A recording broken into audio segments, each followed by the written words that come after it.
With safety management systems becoming more and more prevalent in flight operations, it's important that we understand how we mitigate risks such as loss of control in flight, the number one threat to air safety.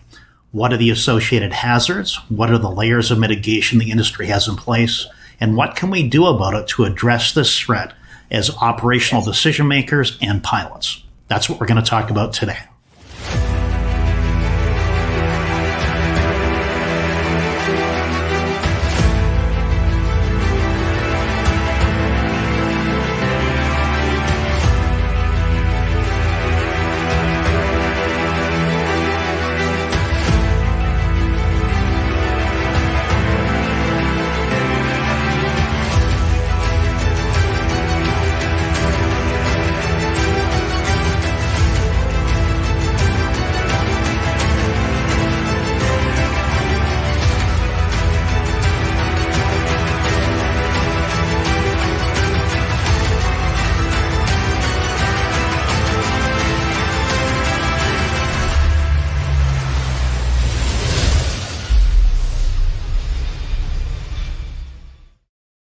Welcome, everybody. We're really excited about our event today on SMS Auditors addressing loss of control mitigation and associated strategies. With me, I have a big lineup of experts with us here today, so I'm really excited to get away from myself and over to them.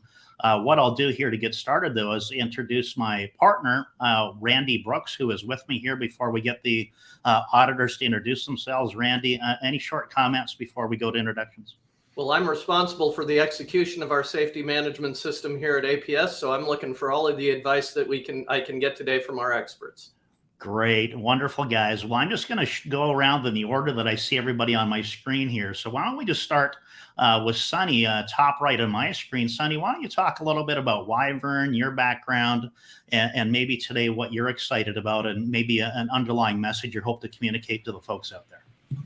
Okay, yeah, thanks, Paul and BJ and Randy and everybody for attending today. I'm Sonny Bates, CEO of Wyvern, and we're a global aviation safety company that we focus on auditing software solutions to include compliance pass reports, what we call them, before a flight takes off. We do background checks on the pilots and the aircraft and the operator. Thousands of these are run every day in the aviation system to ensure compliance with the end user's expectations. Again, we offer training and coaching worldwide, and just anything having to do with safety. Our mission is to elevate aviation safety worldwide, and our vision is that every operator has an effective SMS. And so that's Wyvern, and happy to be here. Thank you. Great. Thank you, Sonny. Wonderful. Great to have you here. Thank you. John, over to you, sir. Bottom right, Captain John Cox. Well, good morning, everybody. I'm John Cox. I've been, I guess, in aviation something over 50 years. And during that time, I've been pretty involved in aviation safety for about 35 of that. Have been an active auditor for 20 plus years, and find that the lessons learned from the audits can permeate an entire organization and improve it. And in so doing, with the focus now on safety management systems, it's integrating the areas where we're seeing and identifying hazards and using SMS to minimize those hazards to an acceptable level. And certainly loss of control fits into it, which I've been pretty heavily involved in since the mid-90s. Great. Thank you, John. Excellent introduction. Jim, over to you, sir. Well, hello, everybody and panel members. I've been involved in safety all of my career, both with the Air Force for 30 years and corporate for roughly 15 years. I'm the president and co-founder of Aviation Safety Compliance, and my partner is John Cox. Safety is all about controlling risks, and there's many products to go along with that. Our company is committed to help operators reduce the risks, or at least try to eliminate them to the lowest possible level. Great. Thank you, guys. Thank you, Jim. That's great. So for the event today, what we're going to do is we have a few slides that are going to guide our discussion. But the idea behind it is have lots of conversation, is to pause and talk about the concepts we'll be looking at here today. And then I encourage the speakers to, interrupt, make your comments, whatever we need to do to have a nice detailed discussion. I'll be watching the questions. So for all the folks watching out there, and even those in the replay that want to post a question, we can direct those to the speakers at a later time. Please post those questions into the chat stream, whether you're here on Twitter, LinkedIn, Facebook, or even YouTube. We're going to see that here in our control center. So we'll be able to address those, and we'll do that Q&A at the end of the event today. So let me just go ahead and bring up the slides, and we'll get started, guys. And again, the idea behind today is to have an open conversation to address these issues as we go forward. Okay, let me just see which is the best way to present this. Let me use that one for now. All right, so for the event today, let's go ahead and get started into a look at what loss of control in flight is. This particular slide I pulled from a presentation the APS gave at the UPRT Global Summit, which is largely focused on air carriers last month. Had over 100 air carriers show up from around the world. It was a really exciting event. But of course, what's prevalent in their minds is the predominant dominance of loss of control in flight for a long-standing number of years. In fact, John, in our pre-conversation, you mentioned it's been decades. In fact, many, many decades in the top three, but in the last 10 to 15, it's been number one for a long time. And that's of great interest. Now, most of the folks on the call here today may not be air carriers. So what we want to do is bring up some stats from different areas of aviation. So this is from the NTSB, United States only. We can look at the different parts of aviation. We can see we have corporate executive on the top, part 135, instructional, and then personal. Hopefully that touches somebody somewhere when you're watching that you can relate to. And of course, the thing to note there is that loss of control in flight is the top in all of those areas. And this is just the most recent statistics from the NTSB. So why don't we just pause there, and why don't we go to our panel for discussion on these particular numbers, these values, the dominance of loss of control. And what does that mean to you, for example, as a safety auditor? Why don't we just go backwards around the room this time? Jim, why don't we start with you, then go to John, then over to Sunny. Do you have any comments to give perspective to this information? Sure, BJ. It's important that everybody understands how critical loss of control in flight is to an operation. It can happen at any time. Hopefully not. But if you're not recognizing that as a significant risk, then you're actually missing the boat on that. Great. John, anything to add to those stats? I think it's really important to understand we've been looking at these statistics for decades, and we've tried a number of approaches. The airlines have tried some, corporate 135s have tried some, GA has tried some, and we have yet to solve that. So it's not a single, quote, silver bullet, but it looks like it's going to have to take a multifaceted approach. It's going to have to take commitment. It's going to have to take effort. And most importantly, it's going to have to take political will to say, okay, these statistics are not acceptable. We are seeing too many of these, and we need to find solutions that keep chipping away at it. Yes, but we've got to increase the diversity across the entire airman fleet to do that. And while that may not be a simple solution and it may not be easy, but if we don't do that, if we don't approach it from that perspective, then these numbers are not going to go down, and we're going to continue to have loss of control accidents, which I find to be unacceptable. Thank you, John. And and when we did all that work with the LOC-I and with the ICAO manual production and ICADI, they came to the same conclusion, John, right? Is there's no single solution to overcoming the threat of loss of control in flight. It has to be an integrated implementation.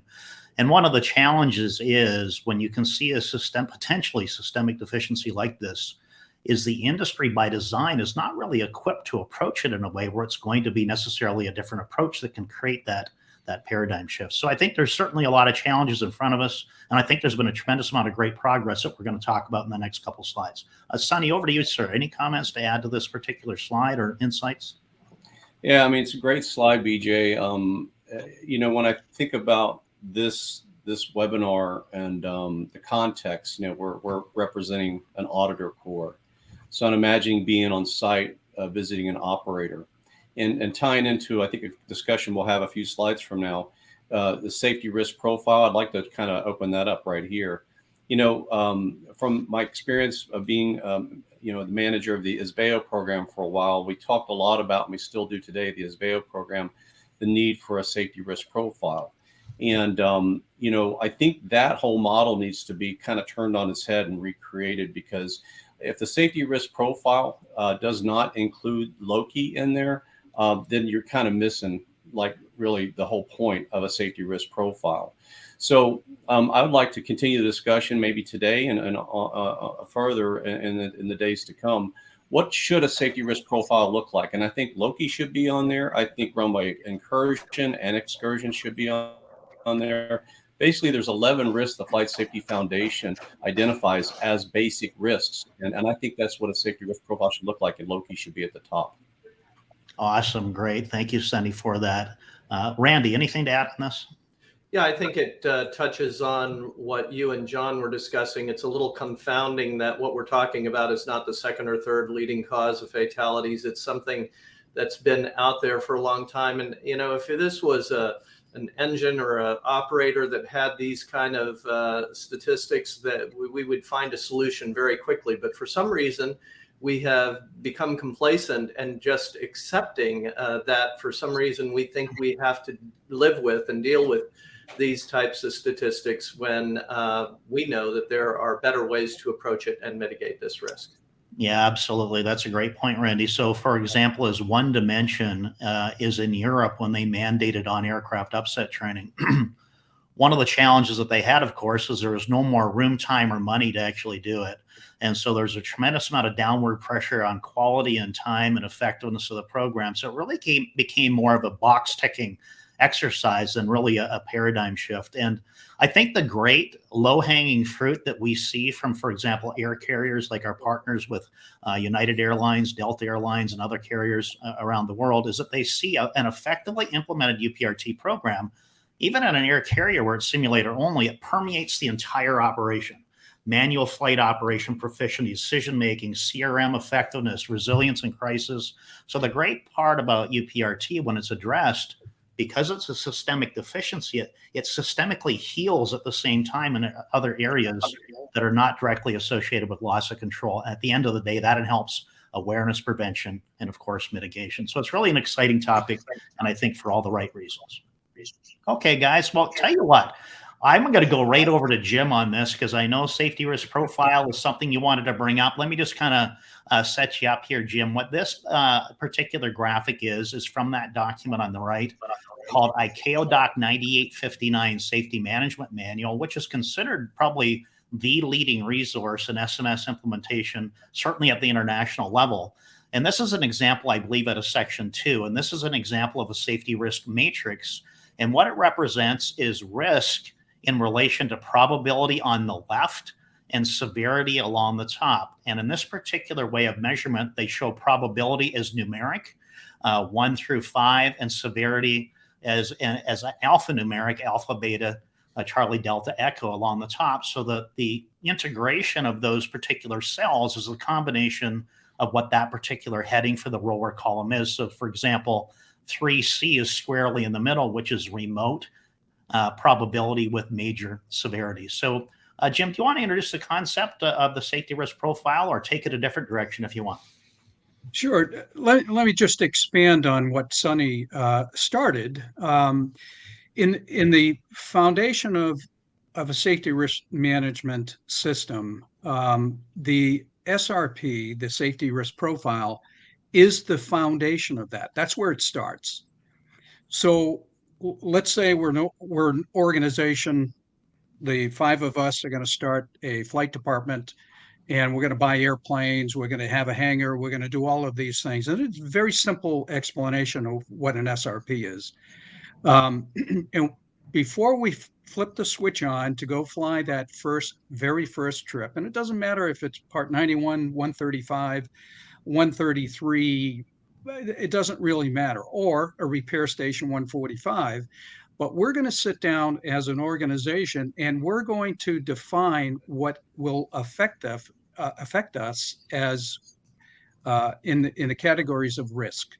So whether it's operational, technical, equipment, training, whatever the case may be, we're going to address those, list those as items, and then on a scale, whether it's low, medium, and high, or using this 5x5 risk matrix product, we're going to attribute some scale to the risk. So, for instance, maybe it's international operations and we're not doing much of that.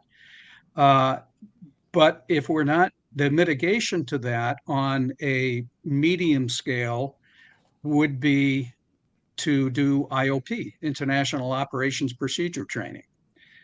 If loss of control in flight is not part of this product, again, I mentioned before, you're missing something because it should be. And we've already seen the statistics and the high level of risk that faces an operator as far as loss of control in flight is. So that's a very simple definition of what a safety risk profile is. But that's where your SMS starts.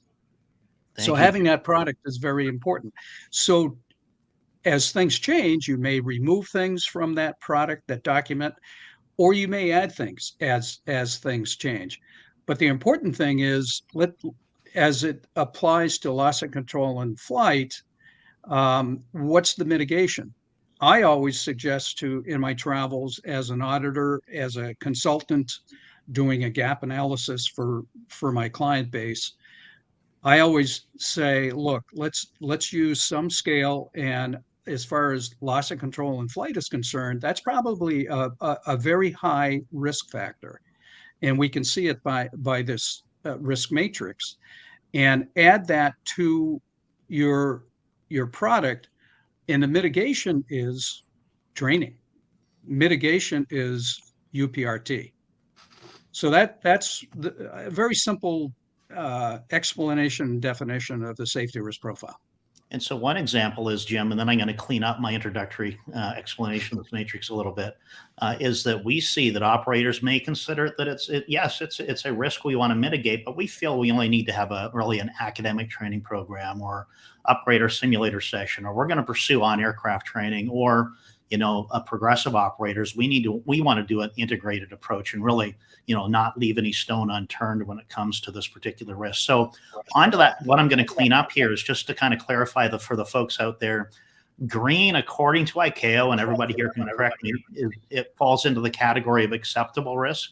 The orange is tolerable, and usually that requires a management decision of some kind to proceed with the operation in a tolerable risk situation. And the red part, the intersections of those columns and rows in this particular representation represents intolerable, either cease the operation or mitigate the risk. So some safety risk profiles have 4 levels. This one has 3. And I think for the purpose of our discussion today, 3 levels makes it a little bit simpler to look at. So John, over to you then to Sunny. Anything to add here?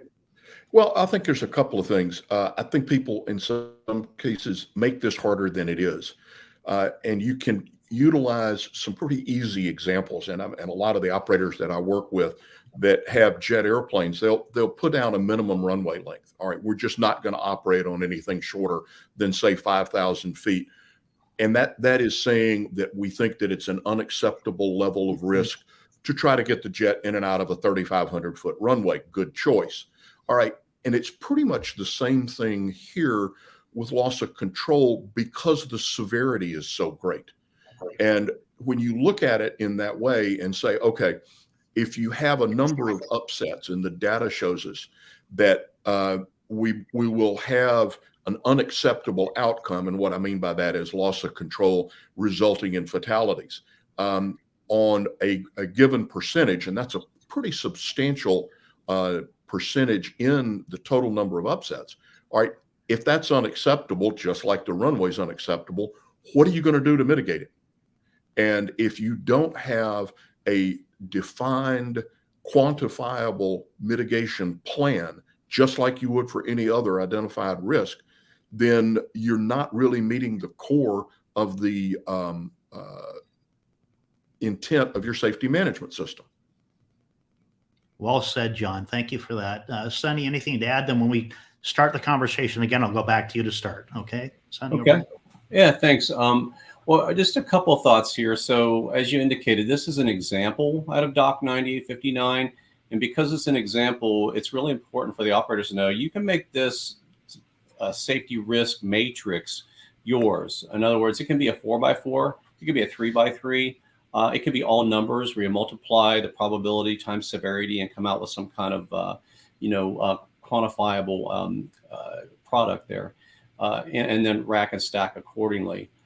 So make it yours. But this is a great example right out of Doc 9859. The other thing with the green, the amber, and the red that has meaning too is the ICAO encourages operators and basically requires operators to identify decision making at the right level. So let's say if a risk falls in the green level, oftentimes operators make it clear in their operations manuals that line personnel can make these risk decisions, at the moment. Where if it falls into the amber, then these kind of activities really do, as BJ, you indicated, require management decision and associated mitigation to keep doing that operation. So it does require management and mitigation. And then, as you indicated, anything falls in the red, you just don't do it. You're not supposed to be doing that because it needs to be mitigated down to amber and totally customized to your operation and your risk appetite. It comes down to the operator's willingness to accept risk. Some operators are willing to go on the shorter runway that's wet with a certain type of aircraft with really small safety margins, where other operators are like, no way, I'm not doing that. And one other thing up in the top left says safety risk. This, to be clear, this is not a safety risk profile. This is a safety risk matrix. A safety risk profile that Jim was talking about and I was talking about earlier is more of a macro sheet that's high level strategic that says, hey, with regard to LOC-I, this is what we do to mitigate it. And these are the associated risks. And so there you can tie, if you want, a safety performance indicator to it. So it's very macro, it's high level.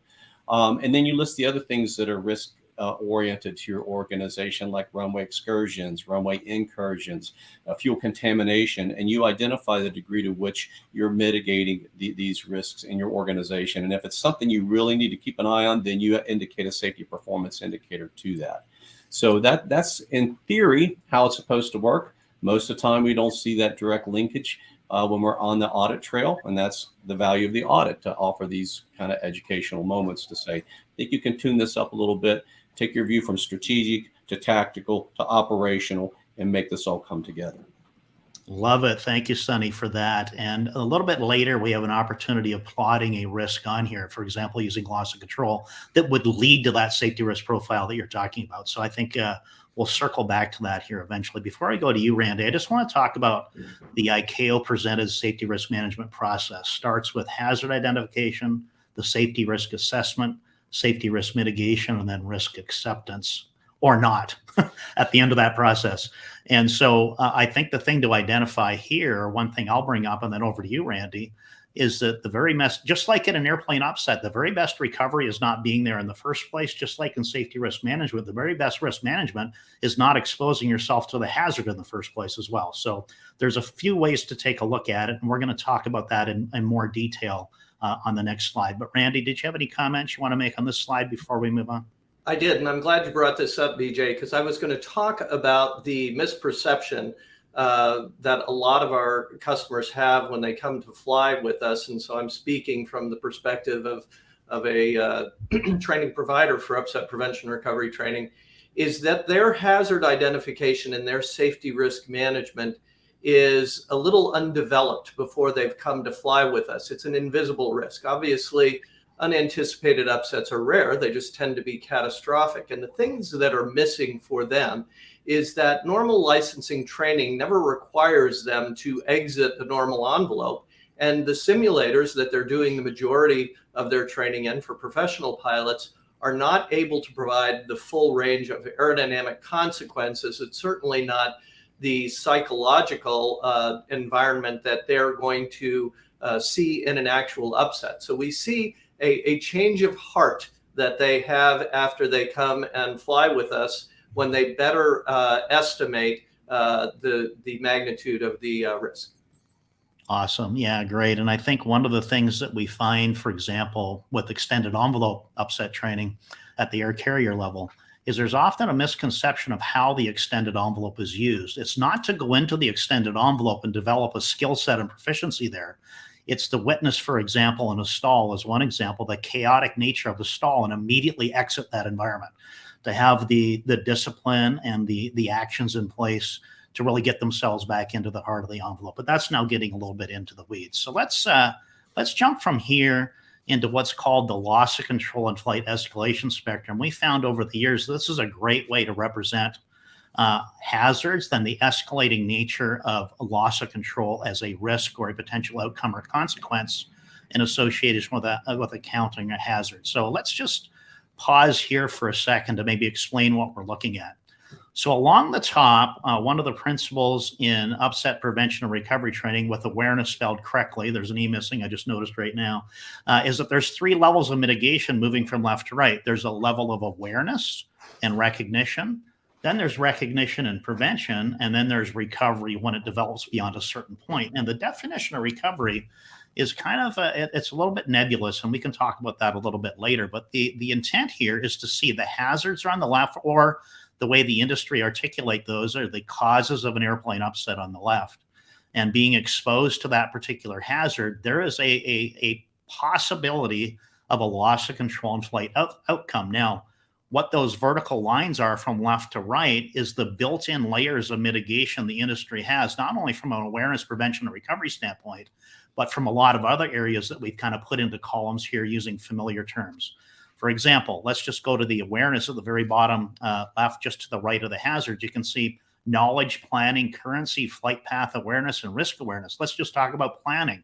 So for example, in flight planning, you determine that your destination has unfavorable weather, and A, you decide not to go, or B, you decide to go. Well, that decision as to whether you even go to the destination may expose you to some of these hazards on the left side that you would not have otherwise faced had you made a different planning decision. So there's a tremendous number of layers of mitigation that we have in our decision-making process as a pilot. And we're going to talk about how there's many, many of them going on often at the same time for us to be aware of. But the idea here is that, and I'm going to pause after this particular animation, is that there is an encounter with a hazard on the left side that generates a risk that goes through the layers of mitigation, potentially unmitigated, that arrives at a loss of control event. So let me just pause right here before I develop the slide any further and go to you, Sonny, to chat about this. I know you and I have looked at this before a few times. Maybe clean up what I said from an SMS or auditor standpoint to put this in perspective, or anything else you'd like to add, sir. Well, I think, as you indicated, I've seen this slide before. It might be my favorite slide of all time in all of aviation. It's beautiful. And, you can put the James Reason Swiss cheese modeling in here. You can put bow tie theory in here. And that's where I want to go with this a little bit. If you were to look at the bow tie model, you have all these threats on the left, and then you have these control layers as you go through. But as you indicated, this ball made its way through there, found the cracks in the armor, so to speak. When you get into the accident, really, there's still a couple more things can happen, and to assure a good outcome, a better outcome than a fatality, loss of life, and that is obviously what we're talking about today, UPRT, or any other thing like maybe your aircraft has a built-in parachute system, whatever. But there are still some strategies when you get into the loss of control situation in the bow tie model to assure that you can walk away that day from that event. But it's a beautiful model in that I think what we need to do when SMS is effective, you're actually measuring the times when you're exposing yourselves to those things that you mentioned over coffee. Like, oh man, we hit that wake turbulence today at Dulles. Wasn't that scary?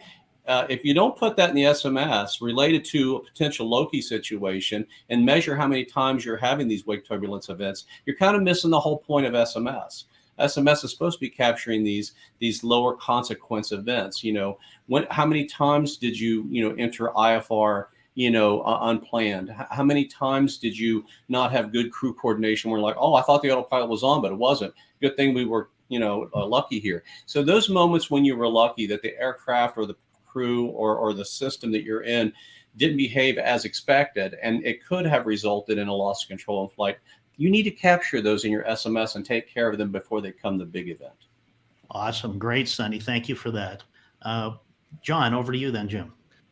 I think a couple of things I want to amplify a little bit on what Sonny said is that one of the keys is trend information within the SMS. And if you're seeing first an unacceptable level or a level of potential upsets, wake encounters, mountain waves, whatever it is, and you're seeing that trend go up, that says the risk of an uncontrolled loss of control event or a loss of a control event that the controls were not effective may very well reach an unacceptable level. But it's the trend information that can really raise the key to it. And when we're looking at this, we've got to be aware of a couple of things. One is being aware and preventing is great. And it absolutely is key in our approach to dealing with loss of control in flight. However, there are going to be, the data shows us, a number of crews that are going to get all the way through and require recovery skills.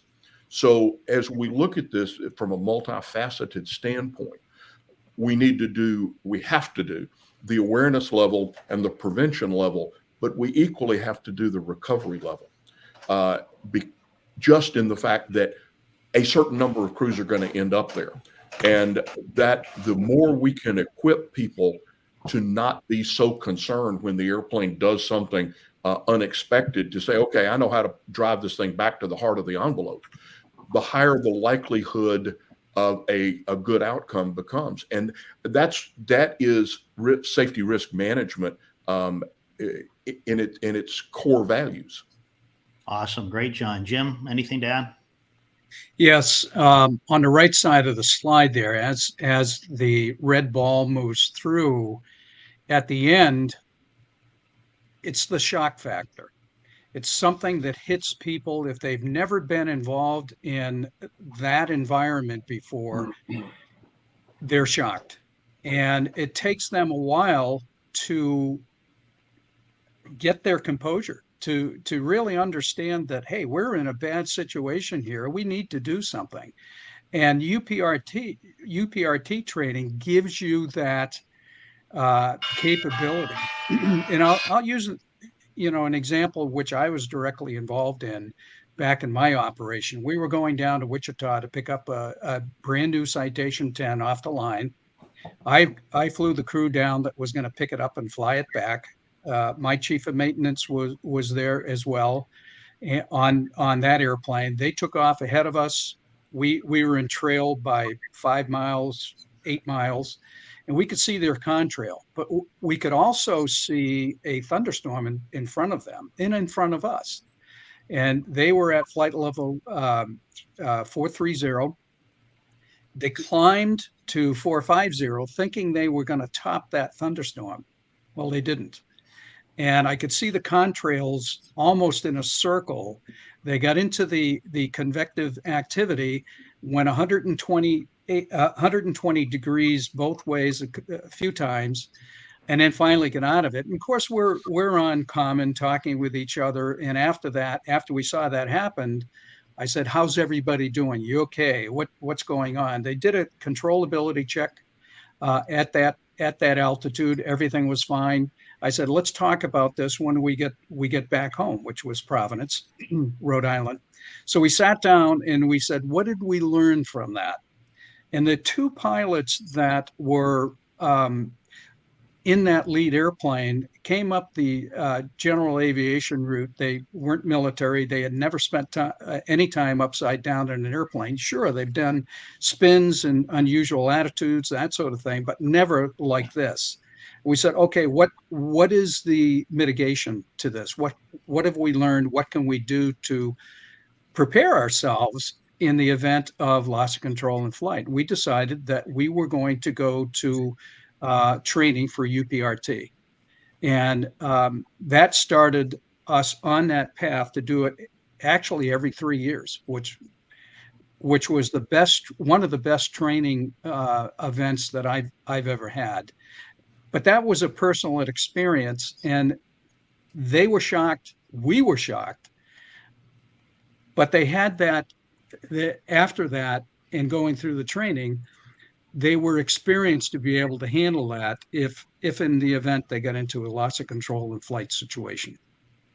That's great, Jim. Thank you for sharing that. That's a great story. And you're right, the human factor side of it, startle, surprise, fear, really, even with a crew that's academically trained or even practically trained in a simulator, their access to their skills can be virtually inaccessible due to the psychophysiological condition of the pilots. They become incapacitated to a certain extent to be able to analyze what's going on and take effective action. So, Randy, before I go to you, I want to complete this diagram because we're beginning to talk about UPRT. So let me just go back here real quick. So here's the unmitigated risk going through the funnel. And, when people look at this for the first time, it's like, well, come on, that red ball is pretty obvious. Why didn't we mitigate that? Well, the reality is there's just a lot of stuff going on every flight. There's a lot of things happening that pilots are paying attention to and making corrections all the time. And the analogy I like to give is the fact it's like the crew and or the pilot is with a pin popping all those little balloons on a continuous basis. So an airplane upset event can be insidious like this one, or it can be rapid onset, like Jim was talking about, for example, like a wake attempt.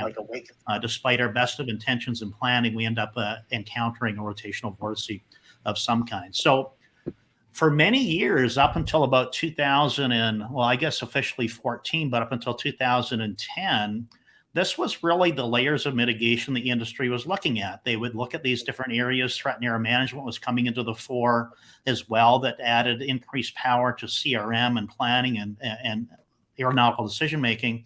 And the airplane upset side, it was largely relegated to approach to stall and stall recovery, on unusual attitude recovery, all relatively benign in a controlled environment with the crew having complete expectation of what was going on. So back in 2009, and John was part of this group as well, a bunch of organizations, in fact, 40 of them, 80 industry experts from around the world got together and came up with another layer of mitigation called upset prevention and recovery training. And that's really where it was to bolster that particular line. You can see that orange line there on the airplane upset. Is one of the things that was recognized is even though upset prevention and recovery training is intended and does increase awareness, recognition, and prevention, that's really the hallmark of an effective UPRT program. It necessarily needs to increase the capacity of the pilots to define that an airplane upset is underway earlier, but have increased competency and skill to be able to address that upset in a more effective way. So this added layer of UPRT really officially came out, I guess you could say that as early as the late 90s, John, with the airplane upset recovery training aid with Boeing, a couple versions of that, one in 2004, one in 2008. But it was largely focused on large transport category airplanes of 100 pilots or more. And then what we saw with this group with ICAO in 2014 came out with a very robust approach and actually coined the term upset prevention recovery training, which we're going to go to next on the next slide to take a look at that multi-layered, multifaceted approach to UPRT. But before we go there, Randy, did you have anything you want to add to this escalation spectrum? I just want to put a little emphasis on the psychophysiological aspect, the incapacitating aspects that pilots have in unexpected upsets from our perspective that we see with flying with pilots. I've been in this business now for over a decade, and when I started it, I thought I was going to teach pilots flying skills, and I certainly have been. But what I have seen is I've seen the human factors aspects for this period of time, is that I realized that more accurately, to use the word you used, I'm giving pilots access to those flying skills, because we could teach them and we could have people read about them, but unless they are actually able to use those skills in an emergency, then when they need it the most, it's not going to count. Absolutely. And of course, the very best recovery is not needing it, right? And I think and I wanted to focus on something John mentioned at the beginning, is the importance of prevention. You can see by the big green arrow that upset prevention recovery training is not at all just recovery. There's a lot associated with the prevention, but at the end of the day, the point is recovery is absolutely necessary, because history has demonstrated that airplanes end up into the undesired aircraft state. They lose the airplane state awareness. There's an airplane upset, and they need to have increased skills. The one thing that I would present here is defining where the upset occurs. Now, very often we think of the airplane upset as something more than 25 nose up, 10 nose down, or 45 degrees of bank in an unexpected event. But the reality of it is, it's really anytime the airplane is doing something that wasn't intended to do. So, for example, if we step back far enough, if we end up in unintended slow flight, that could be by definition an airplane upset. We always want to take action as early as we possibly can to start mitigating it from developing. We don't need to wait to the 135 degree bank, over bank, 30 degree nose low to start intervening. We want to take action very, very early. So maybe before I move off this slide, since it was your point, John, would you want to comment on that before we go to the ICAO slide? Yeah, I think there's a couple of things in here, BJ, that are important. One is recognizing the potential for an upset, and the fact that the dynamics are progressing toward an increasing likelihood of an upset. And the earlier you intervene, the better. One of the things too about the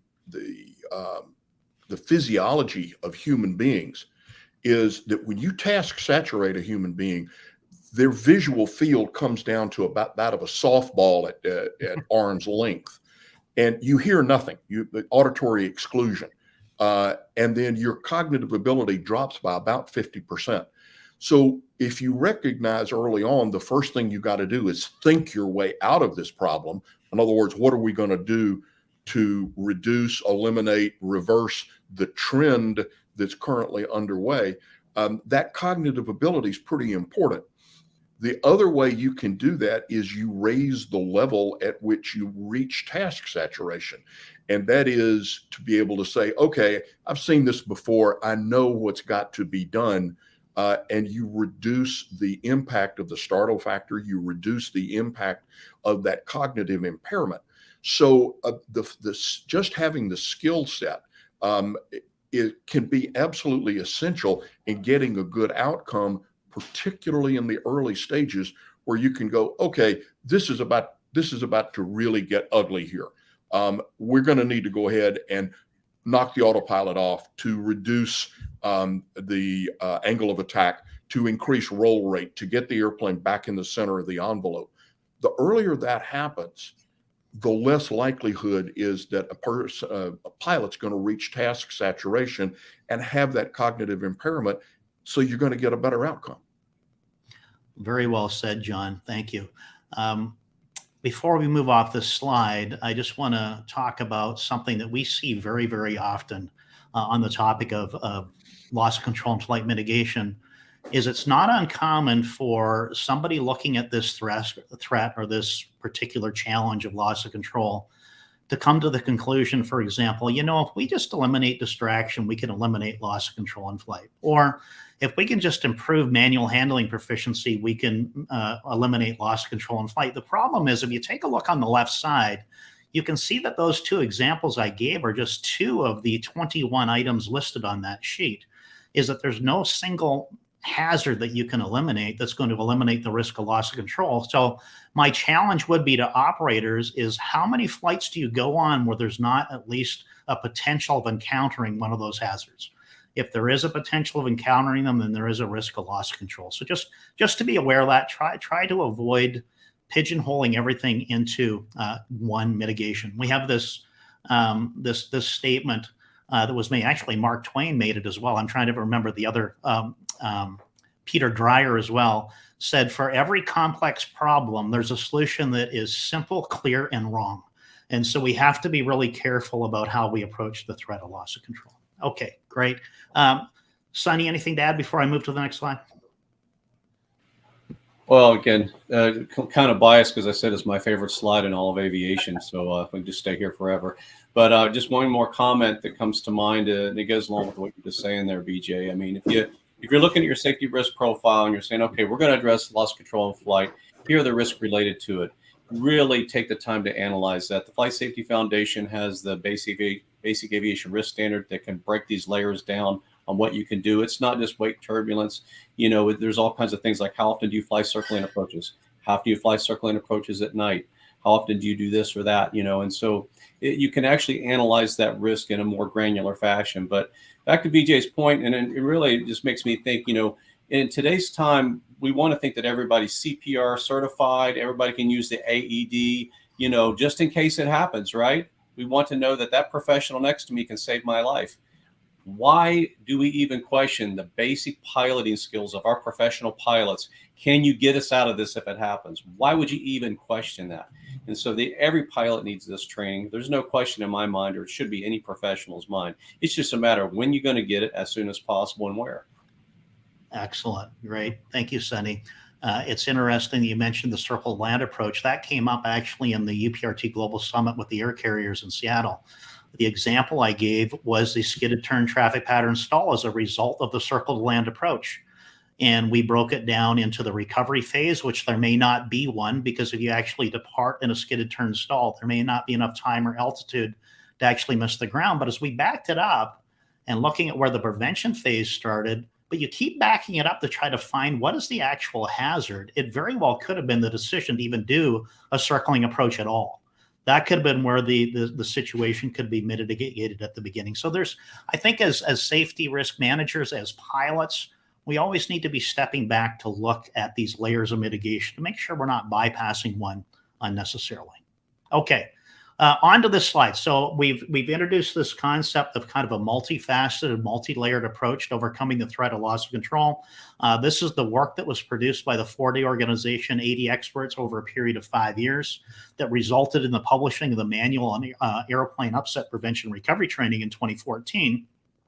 And it is robust and it is comprehensive. It does have many layers of mitigation, starting on the bottom with specialized academics, then on-aircraft UPRT, non-type specific simulator UPRT, then type-specific simulator UPRT, then enhanced instructor operating stations. I can tell you that now, coming up on to almost 10 years after that's been implemented, we are taking steps in the right direction, but we are a long way from implementing this structured paradigm shift that was presented by ICAO. Because even though the regulatory authorities or these safety organizations or an oversight organization like ICAO can put the pieces in place as to how to address it, the devil's in the details. It requires competent instructors.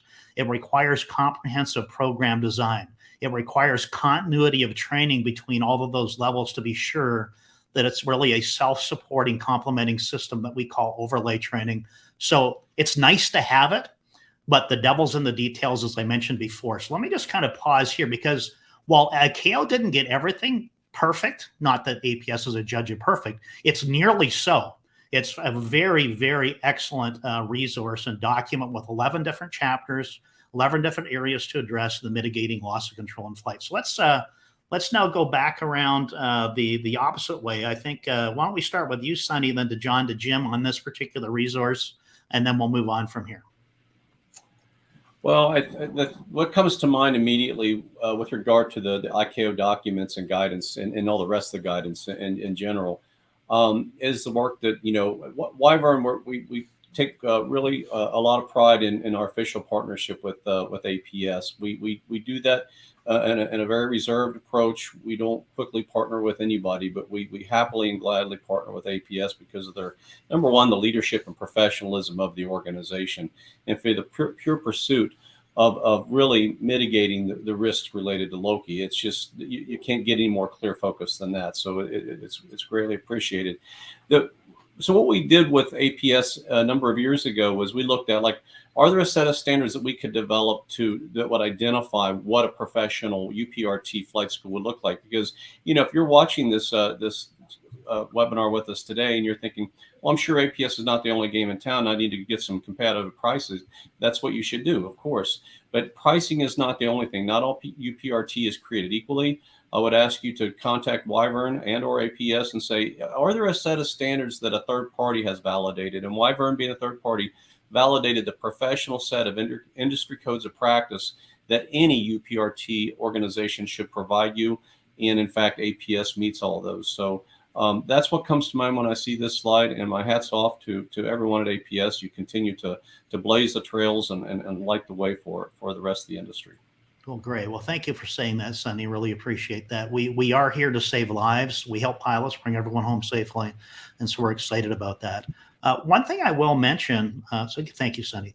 One thing I will mention here, that this really kind of represents, and especially the top two areas, how the FAA approached it. So the advisory circulars and the FAR regulation, there's equivalent and similar regulations around the world, for example, in EASA and other areas of the world that are implementing. But at the end of the day, the one thing that isn't obvious from this is the critical importance of the instructor in all of this in the structured program. And not that I'm trying to set you up, John, but maybe over to you for comments on this resource, because I do want to talk about a few of the areas that got missed by this resource before we move off this. So, John? Well, I want to go a slightly different way with it, and that is this. While this is a recommendation, we're increasingly seeing operators, be it personal, corporate, airlines, whatever, saying that just meeting minimum standards is not good enough. They're voluntarily accepting a higher level of safety. And whether it is ISBAO, BASC, Air Charter Safety Foundation, whatever, that is, all of those things are saying we're not going to be satisfied with just doing the minimum. And I think that the same thing applies here to loss of control. If you only meet the certification standard, the licensing standards, you have only attained the minimum standard. And that, in fact, the commitment to do more than the minimum, I think, is incumbent and expected, really, that our passengers, when they get on the airplane, they're not going to be happy with just, okay, well, we know this operator meets the minimum standards. They have an expectation of safety that exceeds that. And when you look at things and say, all right, what do we do? Where can we turn to say, all right, this is a well-vetted, acknowledged international standard. Now you get to the ICAO documents, you get to the upset recovery training aid, the materials out there, the training organizations are out there, and you vet those training organizations with that standard in mind of how are you meeting the international and accepted standards. Then I think that you're on a defensible path to increase safety well above the minimum standard. And I think that that's key. That's great, John. I appreciate that. That's excellent. Yeah, and I think the great news about the corporate executive market that you guys here are working in is they very often have the ability to invest in safety training, to take action on these risks, to mitigate those risks, to pursue interventions, whether it be simulator only, whether it be on aircraft only, or an integrated combination. And so, the nice thing about, if I can have one little word on APS, is that we implement UPRT at all of these levels. On site here at APS with academic on-aircraft piston, jet, high altitude, advanced simulation, even virtual reality for some type specific areas. But we also license air carriers, go to their site and implement comprehensive type specific UPRT in all models of Boeing and Airbus airplanes around the world. So it really is, I can tell you that done well and done in guidance with this and accords with this fantastic resource, it works.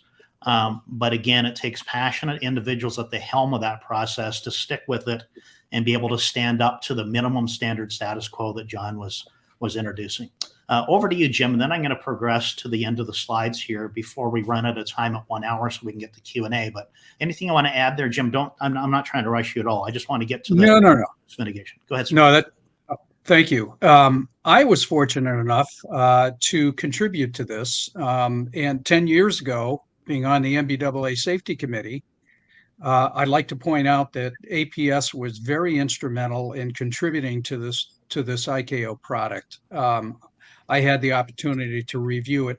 One thing that stood out to me was the three components being ground training, simulator training, and then in airplane training, which is very important, I believe, in UPRT. If you don't have all three of those, then you should look at training vendors who can supply that, and APS is one of those. So that's my only comment as far as that's concerned. Cool. Great. Thank you, guys. And like to their point is there's a lot of great providers out there. CAE, Flight Safety, offer great simulator solutions, on-aircraft training, flight research, Prevalence. APS is one of those. There's a number of organizations, UAT in Florida. So, you know, there's organizations that really specialize in each of these areas to seek out.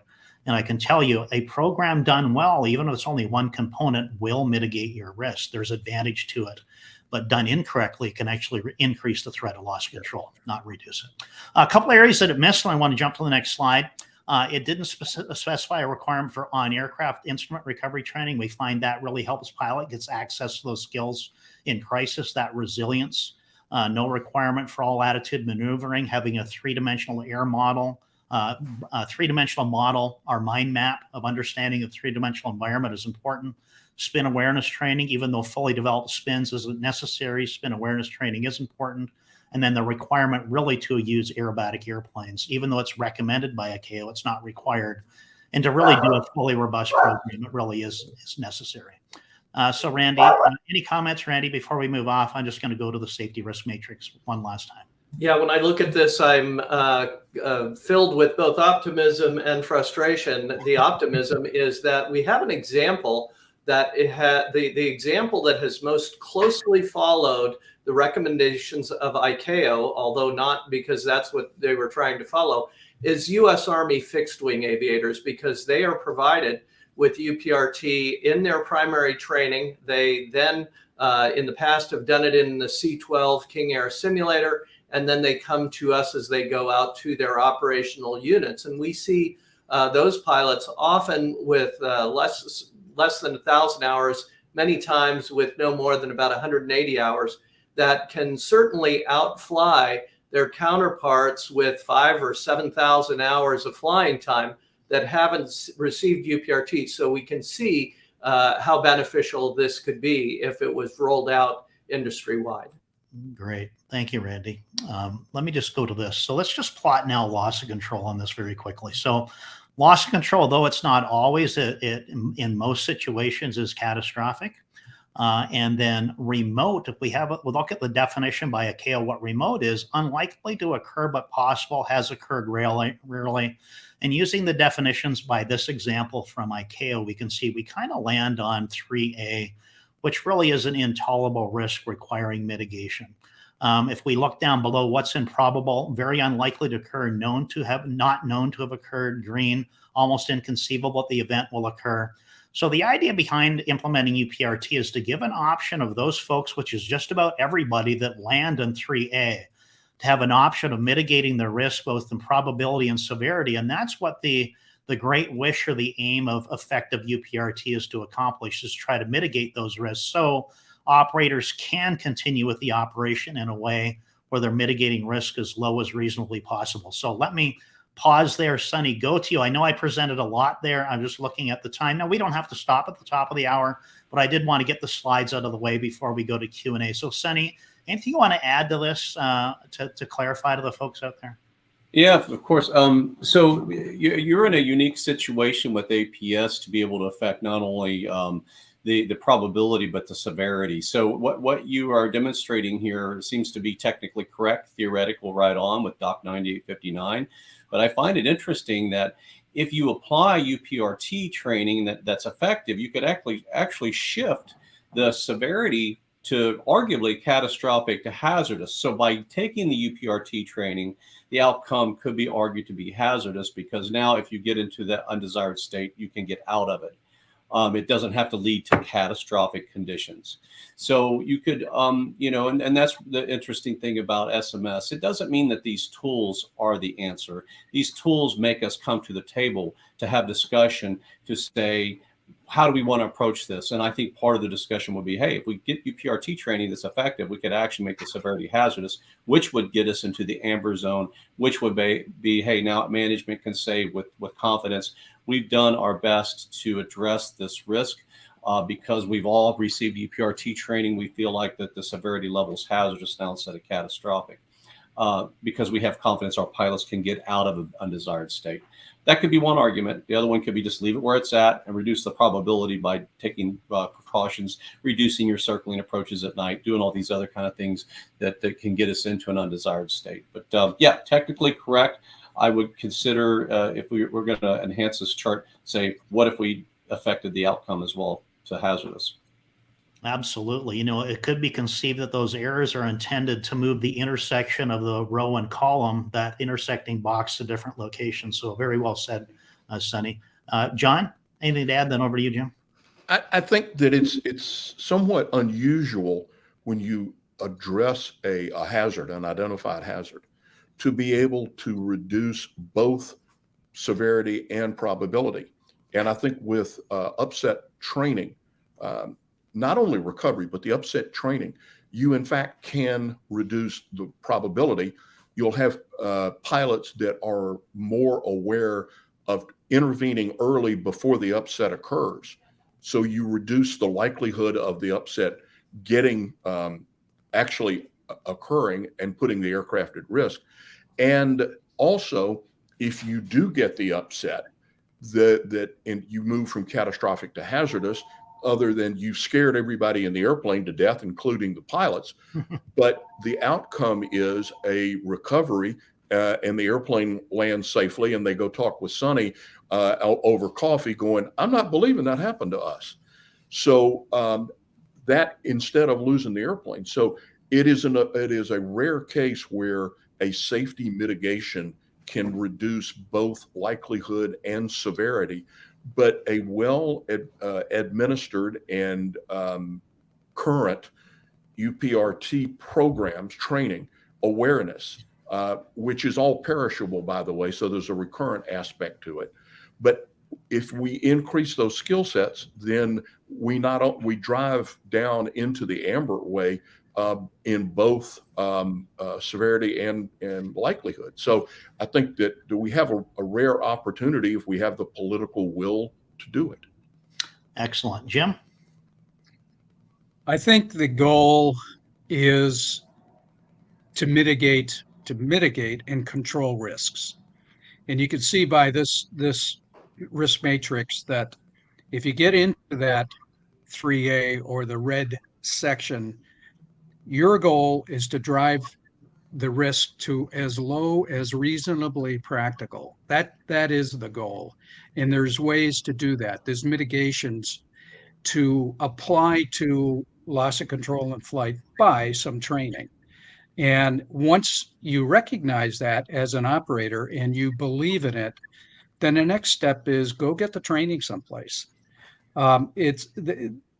If you're controlling all of your risks, including loss of control in flight, you're really helping yourself out. You're really addressing any of the items that could potentially affect you, which you've already identified, hopefully, with your safety risk profile document, and applying the mitigating steps. In this case, it's training. It's clear and simple. Excellent. Thank you, gentlemen. Thank you, Jim. And we've noticed that certain types of UPRT more effective at affecting probability and severity. So, for example, from a probability standpoint, simulator training is excellent at reducing the probability. CRM, threat and error management, awareness and prevention. From the severity side of it, on the recovery side, that's where on-aircraft UPRT comes into its own. Having that resilience against the incapacitating human factors to encounter an event and have the access to skills to be able to overcome the threat. But at the end of the day, together, to John's point earlier and what we made on the previous slide, an integrated, robust solution that addresses academic on-aircraft simulation as specified by ICAO is your best way of approaching that. And so, Randy, over to you for final comments, and we'll go to the last slide. And I'm going to ask you to talk about the instructor, if I could plant an idea in your head, if you don't mind. I'd be happy to, but first I'm going to stand up for recovery skills. As somebody that spent my morning teaching upset recovery skills and an extra, and who's going to jump into a flight suit and do it in a jet after we are done, I think everybody on this panel, everybody that's watching in their right mind, certainly thinks that we should prevent an upset rather than having to recover from it. But the point of upset recovery training, one of the points is that it enhances prevention. And it does that by changing the pilot's mental model about what the flight path of the aircraft in an upset is going to be. And it enhances their pattern recognition so that they're able to intervene in an earlier stage. So if we all agree that prevention is what we want to do, the best way that we have to enhance prevention is to make sure that people have seen and experienced and received the upset recovery skills that they should. And now to speak about instructors, one of my pet peeves, I've got a CFI instrument, CFI multi-engine, CFI glider. I will tell you that teaching upset prevention recovery training requires more specialized skills than all of those three areas combined. And yet and while we have a UPRT requirement at the airline level, we don't have any acknowledgement of some sort of a certification standard for UPRT instructors. It's given lip service by the FAA and Advisory Circular 12111. It certainly is addressed in the ICAO manual. But I think that we as an industry have a long way to go to having pilots actually demonstrate their ability to deliver upset prevention recovery training skills, either in an aircraft, which obviously has its own set of risks and hazards, but even in the simulator environment. I know of one 121 carrier.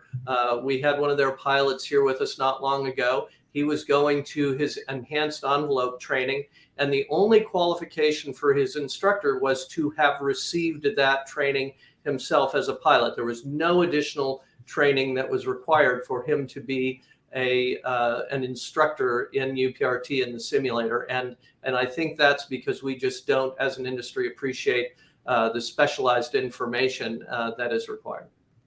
Excellent. Thank you, Randy, for that. I would encourage everybody to ask any questions. Well, let me just check with the panel first. Does anybody have a hard stop, need to bail out here in the next 10 minutes, or can everybody stay for a few minutes? Sonny, are you okay to stay? Great. John? Yes. Jim, good. Okay. I know we had that to the bottom of the hour, but just wanted to check. So if I see anybody squiggling in their seats, I'll know it's not to try to get out of the call, because we can certainly let you go. So one thing I would encourage everybody to put questions into the chat, whether it's in Facebook, LinkedIn, YouTube, or Twitter. I have those. I have one question I'm going to bring up on IOSA audits here in just a second. But one thing I'll ask Carrie to do, who's our Director of Marketing, maybe put a link in, Carrie, to two things.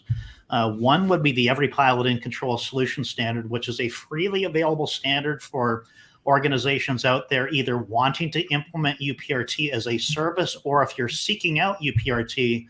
The Every Pilot in Control Solution Standard is what Wyvern was talking about the requirement to meet certain standards as a UPRT provider to make sure that you're optimizing all of instructor capabilities, using the right platforms, being aligned with industry, not only guidance, but best practices, the right intensity of training, the right kind of platform to accomplish the training. So that would be a great link to put into the stream if we could. And then the only other thing, Carrie, if you can get to it, might be the article that AIN did just a week or so ago that talks about all the things we've talked about in one spot. So let me go to this question here. I'm just going to show it. And so the question we had, where is he from? Austria, I believe, is loss of control in flight included in IOSA audits? John, maybe that's a setup for you to address, but what are your thoughts on that? I believe that the latest standards have upset training included.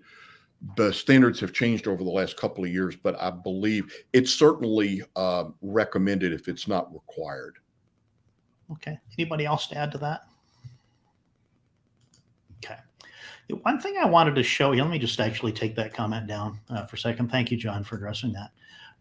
One of the things here that I wanted to address is, hang on a second here. Let me get it down. Oh, there we go. Had a finger poking issue there. Sorry about that. Is I want to just bring up a video, and I want to talk about awareness, prevention, recovery. If you don't mind, I wanted to go and talk a little bit about the skidded turn, traffic pattern stall, or circle land approach with you guys, because I think for corporate executive operators, there's been a number of accidents happening in the recent year or two associated with at least business jet operators, not necessarily corporate executive operators or 135, where they've seen that close-in visual turn, the skidded turn, traffic pattern stall being a real risk. So I'm going to play a little video clip here from the S211, and it's essentially going to be a demonstration. But I do want to note one thing that you'll notice when the pilot actually doesn't prevent the event and it goes into the recovery phase, that you're going to see 600 to 800 feet of altitude loss by an instructor knowing it's coming. And if you think about your typical altitude on a circled land approach, we may find that we don't have the ability to have a recovery phase. It may only be prevention. But to Randy's point, understanding that mental model of the escalation all the way through to the recovery and having that training will give increased importance on that particular threat. Let's go ahead and play it. Then we'll go to comments, and maybe I'll get Randy to introduce it, then go to Sonny and Jim and John. We're now in a scenario, we're on a circle to land approach. All right, we're on the downwind about to turn base. We're going to configure 148 gear down. 145 flaps, we're going to go to takeoff. We're going to stay there for maneuvering. And I got the power set at about 65%, which is a pretty normal approach power setting. And I'm going to start my turn, coordinated turn about 30 degrees of bank. And what I'm going to do now is I'm going to start feeding in the bottom rudder. Okay, now put your hands on the controls with me. Okay. Watch how the ailerons have to go way to the right. Can you see that? Yep.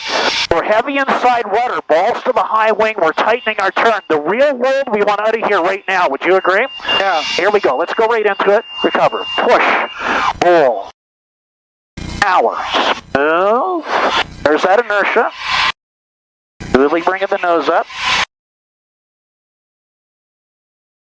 Pitch, power set. Positive rate, gear up. 137 flaps are coming up. Gears up, flaps up, speed brakes in, trim set, recovery's complete. So Randy, maybe you want to talk to that just a little bit. Now, the reason I'm bringing this up, we've played this video before because of the threat of the circle to land, but that awareness, that epiphany that pilot gets at APS, for example, or any provider that teaches it, of the severe threat of a skidded turn traffic pattern stall, they have never known that before.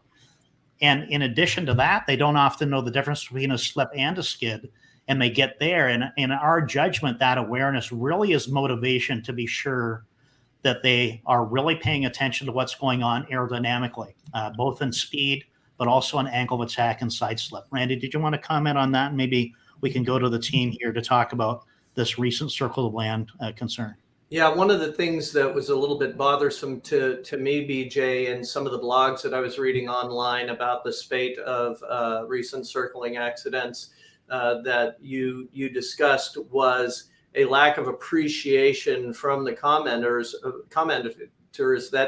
that this was not something that could be replicated in the simulator. Level D simulators are only required to go to the first indication of stall. The aerodynamic characteristics we just witnessed take place beyond critical angle of attack. And even if those that are, like at the 121 world, where they have to go to 10 degrees of angle of attack beyond the first indication of stall, are not programmed with the side slip that we could have in a circling approach or an engine out situation to demonstrate the behavior that pilots will be confronted with in real life. So what's interesting is we've explained to pilots here the background academic underpinnings of why the aircraft is going to have an uncommanded role. We show them videos, and yet when we get in the airplane, the first time they go out and experience it is when I get a lot of exclamations, which just shows me the contribution of being in the aircraft, both physiological and psychological,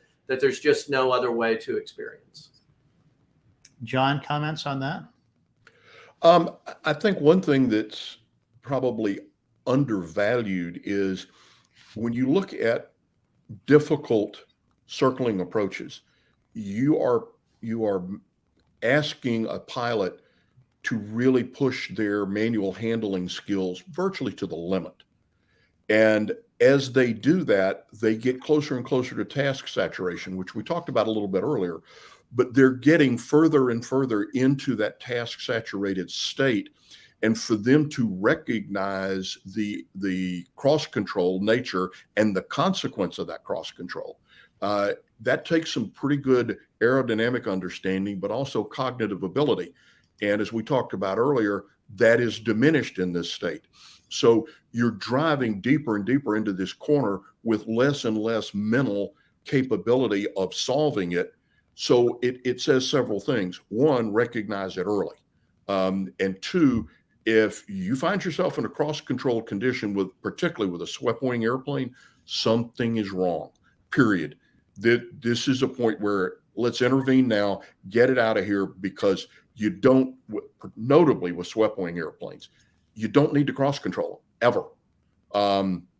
And so I think those sorts of skills can come into here, and having done cross-control stalls with you and in other places, when you get to the point of G-brake, most people don't recognize how quickly things go from a dynamically stable platform to a very dynamically unstable platform that you may not have room to recover, because it is going to take quite a bit of control input to reduce the angle of attack, to get the roll back, and to be able to affect flight path to a nose up condition. And if you don't have that, the consequences are sealed at the G-brake. Great. Thank you, John. Jim, then Sunny, anything to add? Yeah, all good comments, John. You know, I look at the times that I've gone through upset prevention and recovery training, specifically on the low altitude and the high altitude. The low altitude being in the extra 300, the high altitude being the S211. Totally different environments. And if you're considering UPRT, try both environments. It's great training. And I look back at concerning circling approaches back to my C-130 days, which I flew for 10 years with the Air Force, and C-5s, which I flew for 18 years with the Air Force. We spent a lot of time on circling approaches and wrote memory training to be able to handle that situation and recognize the environment that you're in, number one, how close to the ground you are, and if you did get into an unstable situation, how to react to that. So UPRT, I wish, you know, I had UPRT training back early on. However, going through upset prevention and recovery training, but at UPT, undergraduate pilot training, we did spend a lot of time upside down on an airplane. So I was familiar with that environment. I understood it, and we were taught how to get out of this situation like that, mostly spins. But low altitude and high altitude training is, in my estimation, is a must. Awesome. Great. Thank you, Jim. Sunny? Yeah, a couple of things come to mind. One of them, you know, at Wyvern, we like to say what you do is important, how you do it is more important.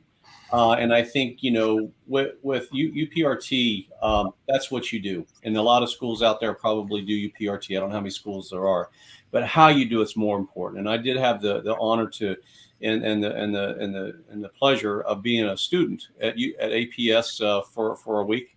Well, less than a week, but for that training program, I got to experience the whole thing.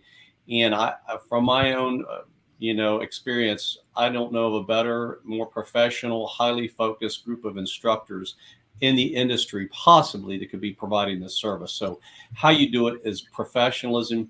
APS defines, in my mind, professionalism, and your hyper focus on this threat and to solve it and mitigate it is exceptional. that's the one thought I have. The other thing is, like Jim, I came from an Air Force background. I spent a lot of time upside down and all kinds of orientations with aircraft and developed that confidence and that swagger.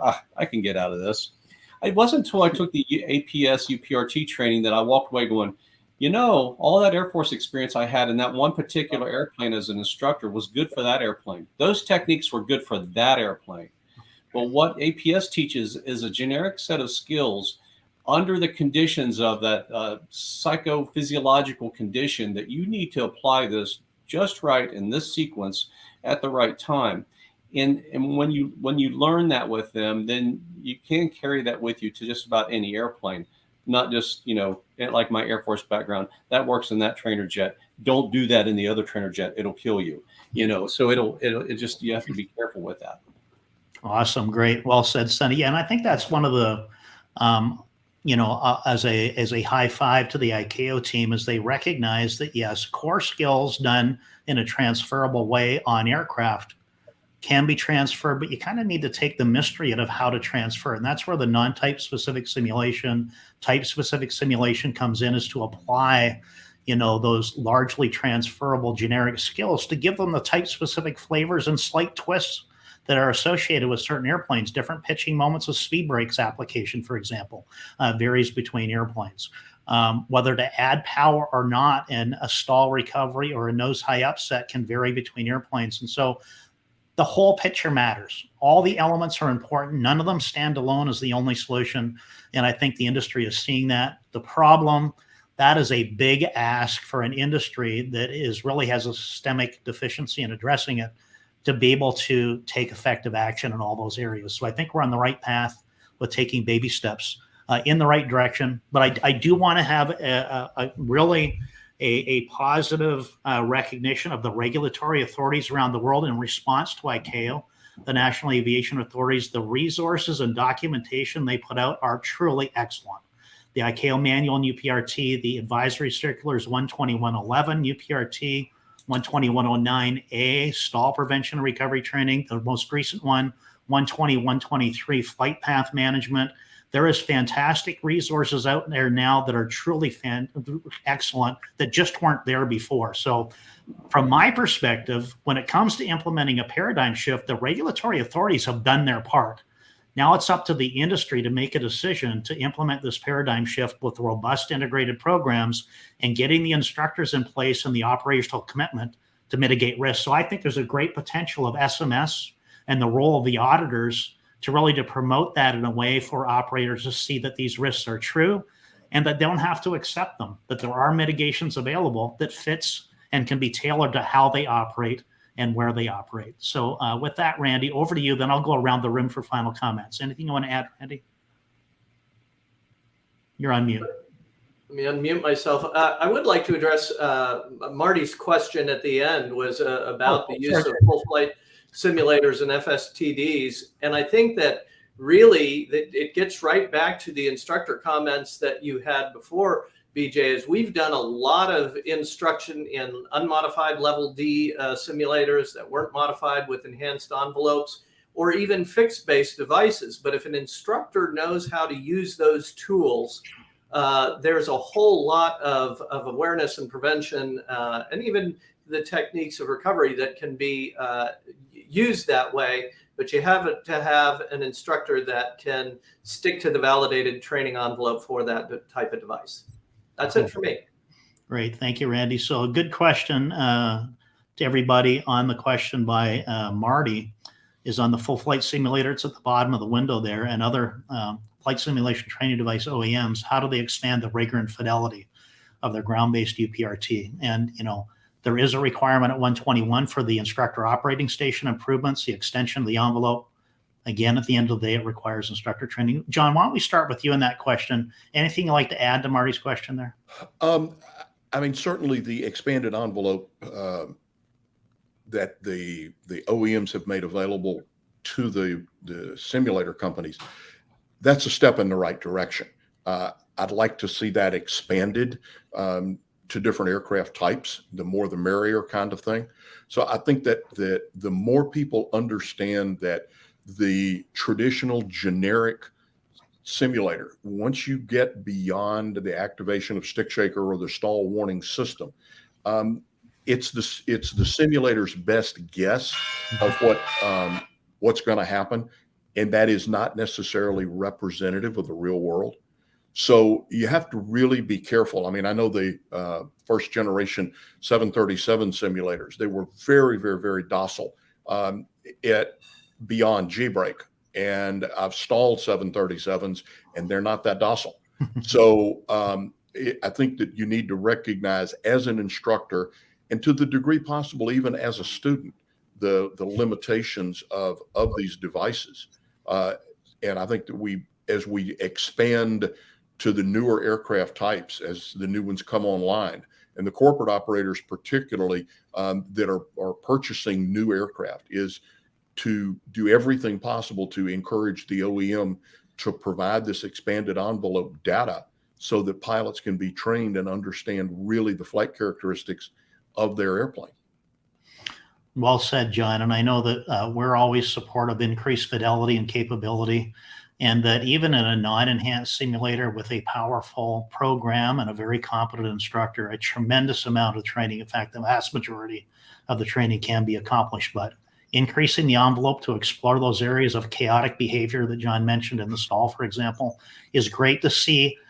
We have seen people implementing UPRT and extended envelope training abuse that. In other words, getting into the stall and staying there.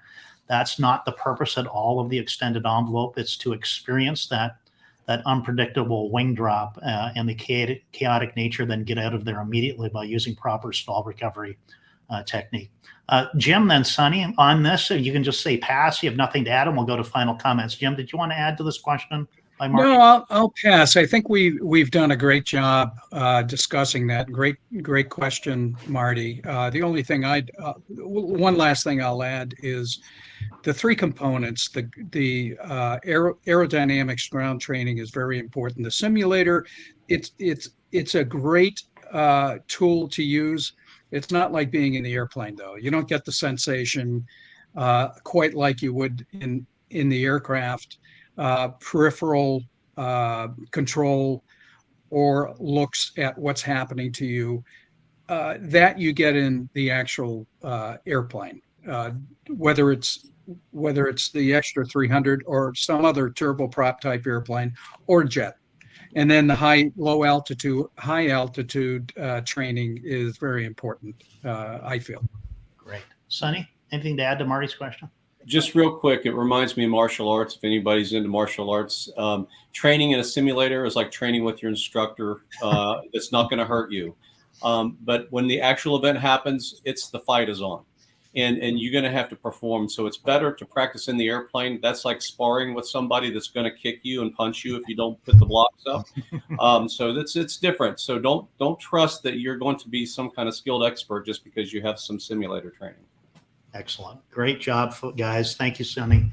I think great conversation today. I thought we took it slowly. I thought we had opportunity to discuss the different points, had some great questions. So with that, let me go around the room with final comments. Let's start with you, Sonny, Jim, then we'll end with John and Randy to wrap it up today. Sonny, any final comments for today on risk management or SMS or an auditor's role? Totally over to you. Wide open.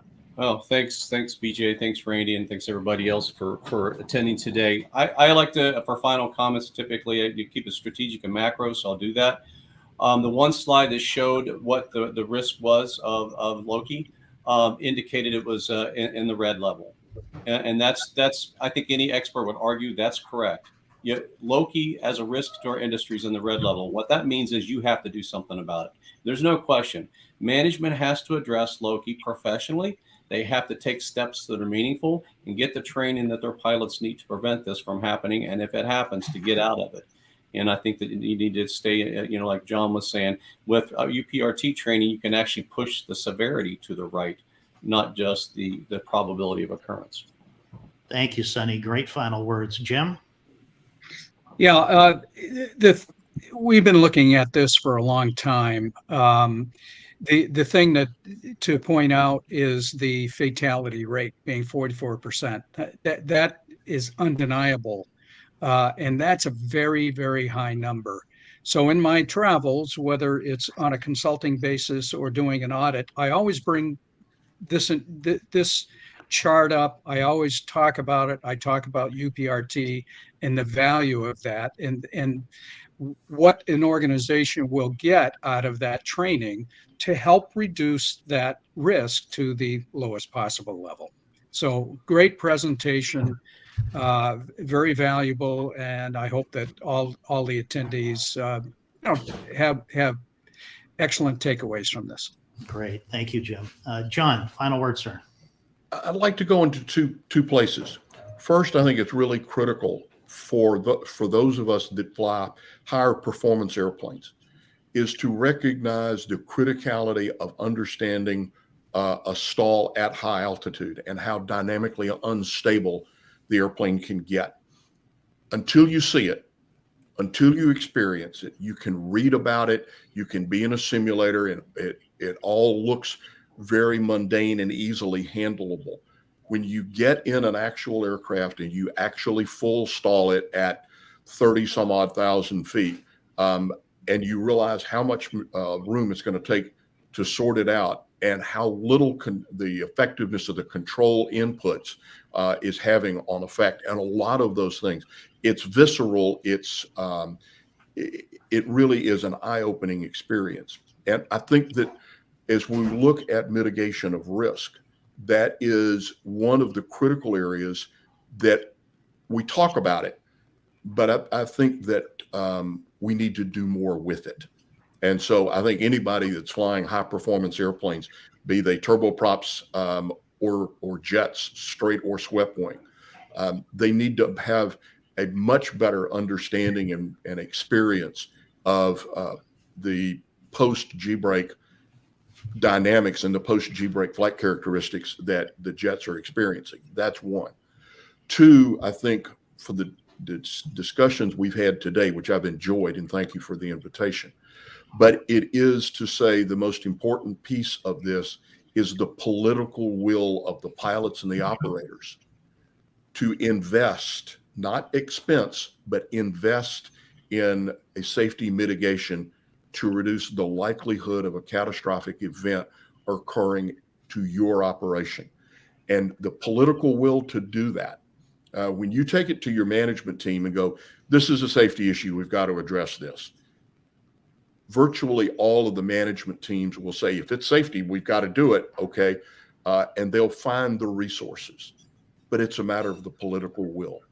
And if we're going to continue to improve aviation safety, the safest form of transportation ever designed by humankind, and if we're going to continue that march toward acceptable levels of safety, then the political will to deal with upset recovery through a safety management system, through external audits, through the realistic and objective assessment of risk and the implementation of mitigations, it's incumbent on us as an industry to do that. Thank you, John. Great words of wisdom to wrap up with. Randy, as my co-host, any final thoughts before I thank everybody and sign off? Yeah, like my colleague, Captain Cox, I have 2 points in summary. The first touches on Sonny's analogy to martial arts. I'd like to quote the famous philosopher Mike Tyson, who said, everybody has a plan until they get punched in the face. And I would like to encourage everybody to don't get UPRT before they get punched in the face by an unexpected upset event. And secondly, I began our introductions by expressing my desire to learn something from this illustrious panel of experts on safety management systems, and I have. So I want to thank you all for that and for participating with us. Great. Thank you, Randy. Thank you, everybody. Thank you, Sonny. Thank you, John. Thank you, Jim, for being here. Fantastic discussion. That's going to get a lot of play. The replays will be seen by hundreds, if not thousands of pilots. So appreciate your insights today. And a big thank you to everybody out there, whether you're on the live event or the recording event. You're the ones that can make the difference, to take action, have that political will that came up to identify a risk and be determined to mitigate it. And with that, thank you, everybody. And we will see you all next time. Appreciate your time and your expertise. Take care.